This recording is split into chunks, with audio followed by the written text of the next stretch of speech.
Hello, we are in the middle of winter here in the UK, so it's gloomy, windy and rainy, and I can only dream about snow. But anyway, even in this season, there are some plants, some Rhipsalis, which flower. So the first one is Rhipsalis pilocarpa, and I think it was one of the first Rhipsalis in my collection. And I got only a few unrooted cuttings from my aunt, and they put out new roots quite quickly. And since then it's been flowering every year. And as you can see, the flowers are like little white stars with the red middle. They are just beautiful. And it's easy to identify this Rhipsalis because of its long, slender and hairy stems.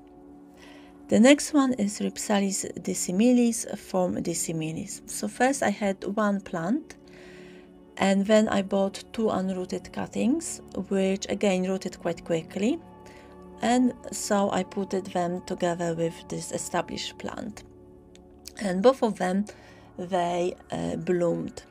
At first there was only one single flower, and I thought, well, that's it, but no, more flowers appeared later on. And they are really nice, kind of like straw-like in color, or yellow. And what's fun is that they come out of this wool. And the buds as well, as you will see throughout this presentation, they are, I think, one of the most beautiful ones on Rhipsalis. So the color is like kind of orange and red, really nice.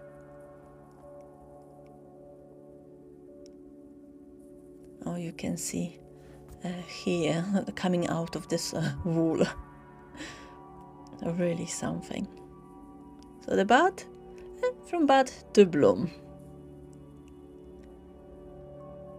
And I've got also this plant under old name Lepismium marinerum, but now it's classified as Rhipsalis from Rhipsalis dissimilis from dissimilis.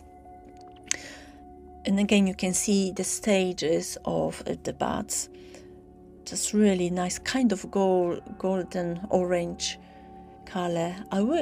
I even wish now that the flowers were of this color. Really something. But as you can see, the flowers are, to me, exactly the same like dissimilis from dissimilis, so maybe that's why they are all lumped under this umbrella term. So I hope you like the flowers. So if so, give me a thumb up, or comment below which one you like the most, or maybe which Rhipsalis flowers for you at this time. And here we've got Rhipsalis erudiana, which I have to say is my least favorite one of all Rhipsalis. Nevertheless, it had a few buds, so I managed to capture some flowers.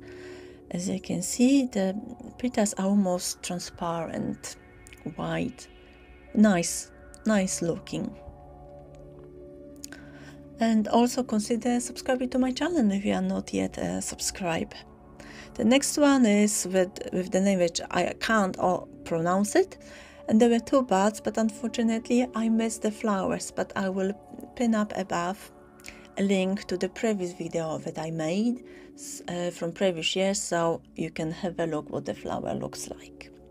And now we are on to Rhipsalis nifs-armondi for Megalantha. So as you could see, I had one established plant, quite big, and I got again some cuttings to root, and they rooted quickly, and both this established plant and the rooted cuttings flowered. Each of them had one single flower, and unfortunately, because they belong to subgenus Calamiformis, I think it's the pronunciation, I'm not sure. After the flowers are spent, there are scars left on the stems. which is a pity. But the flowers themselves are quite big, one of the biggest on Rhipsalis, I think. And I'm just waiting for my Rhipsalis Nymphs Armondi, for Nymphs Armondi to flower. The similar flowers, but a bit small. Moving on to Rhipsalis Teres. This one is from Prismatica.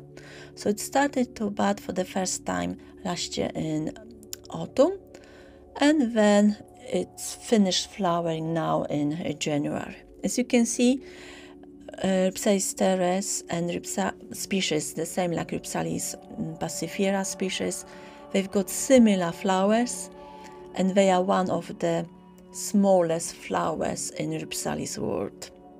Here we've got Rhipsalis, which I think might be a hybrid between Nymphs Armondi and Puniscidosus, because the growth pattern is different to Puniscidosus and Nymphs Armondi. Also the texture is smoother, and I've read that it should have it's characterized by roots, and this one this year put out quite a few of them.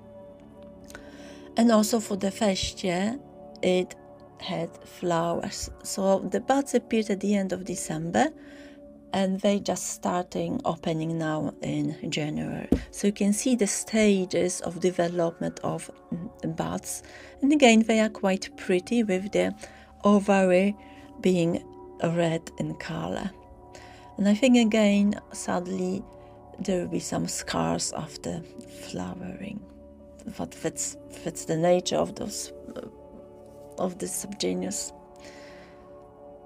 Again, delicate, nice looking flowers. There's a slight scent, pleasant scent to them.